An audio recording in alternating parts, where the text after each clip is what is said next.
Driving licence बिना ए सब जान गुड़ी को चलाई हेबो चालान भी कटिबो नाही। आसनु जानिबा यार सर्विसेस खबर विषय रे।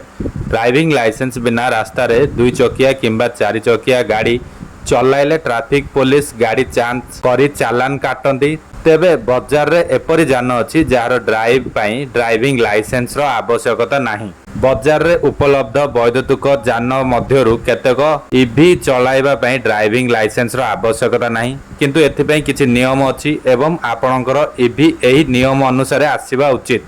सबुठारु कौतूहल विषय हेउछि एही गाड़ी गुड़िकरे कोनोसी नंबर प्लेट मध्य नाही। जदि आपण ड्राइविंग लाइसेंस बिना रास्ता रे गाड़ी चलाउछंती तेबे एपरी परिस्थिति रे जदि ट्रैफिक पुलिस किंबा साधारण पुलिस जांच समय आपनको धरती तेबे आपणक ठारू 5000 लेखाएं चालान कटा जाई परिबो। जदि आपण एही समय मध्यरे जुक्ति तर्क करती तेबे आपणको सरकारी कार्य रे बाधा सृष्टि करुवा अभियोग भी होई पारे।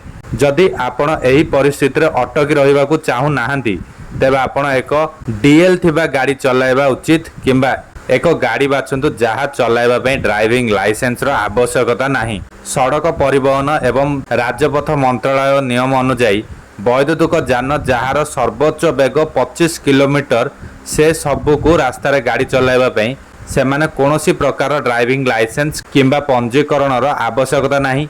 एही जान चलाइले ड्राइविंग लाइसेंस किंबा अधिक द्रुत वेगर गाड़ी चलाउतबा अभियोग रे चालान कटिबो नाही।